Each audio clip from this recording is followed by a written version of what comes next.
finished working a case in which I'd managed to frustrate a bunch of survivalists cum terrorists. The Phoebes, no less, had warned me to be on the lookout for revenge-crazed Looney Tunes. But the group allegedly out for my blood was the sort that wouldn't associate with black people, much less admit them as prized members and give them the choice assignment of taking out the half-Jewish bitch who'd foiled their finest scheme. I used to be a cop across the river in Boston. I worked major crimes and I worked homicide, and there are no doubt former and future felons who hold a grudge. But I was pretty sure most of them would do a better job of shadowing. Truly, this guy was not good at his work. If he was an accomplished felon, I was queen of the junior prom. He stayed too close, and then he stayed too far. He didn't know the basics, like walking on the opposite side of the street. He didn't use a shiner, a small mirror, so when he wanted to check where I was, he had to turn, risk a full stare, and look straight at me.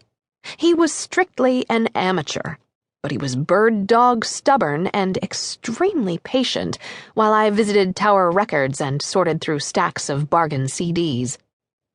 The gent also looked prosperous. If I'd sent him away and he'd come out of jail dressing the way he did, he owed me thanks. My grandmother, my mother's mother, would have cautioned me to quit judging by appearances. Von oben Putz, von unten Schmutz, she'd have warned in Yiddish. Finery on top, filth underneath, meaning the guy could be some kind of stylish hitman, unswayed by the Hollywood idea of what a modern hood ought to wear. I considered strolling over to a beat cop, informing him that the elegant black man was tailing me, but I knew too many Cambridge cops to relish the horse laugh that would follow. Plus, I take pride in handling my own problems. My shadow didn't seem like much of a threat so far, but I wasn't about to lead him home or walk solo down some dark alley where he'd feel free to pull a gun if such were his intent. I could have lost him easily, could have hailed a cab or jumped a bus. Instead, I marched him around the square while considering my options, then entered the coupe at the Mass Ave door, quickly stepped to the right into an open elevator car, and pressed the button for the third floor. As the doors narrowed, I saw my man rush inside and take note of the departing elevator.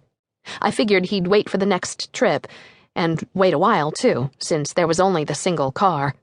I had plenty of time to turn left twice and secrete myself in an alcove surrounded by books on medicine and near a handy fire extinguisher. Hidden from view, I stuffed my parcels into my backpack, turned my reversible jacket inside out, blue to gray, and yanked a knitted cap over my red hair.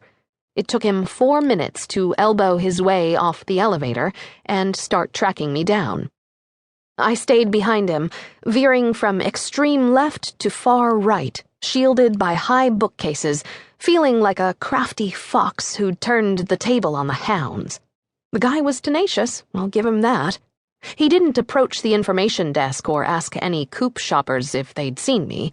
Instead, he walked briskly to the back of the store, glanced down the curving staircase, decided I hadn't taken it, and charged across the third-floor pedestrian bridge, passing the restrooms and the phones and rushing into the connected Palmer Street coupe.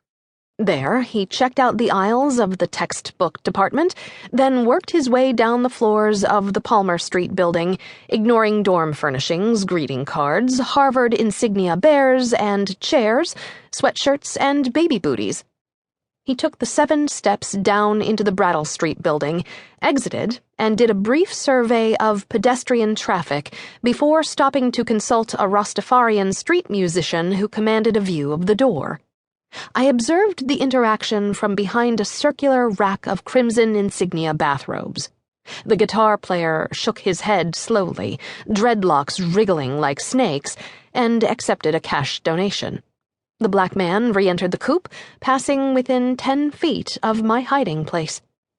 Tall, slim, maybe 180 pounds, regular features. He still wore the hat, so I couldn't check his hairline. Late 30s, early 40s, a worried frown on a clean-shaven face. I still thought I might have seen him before today's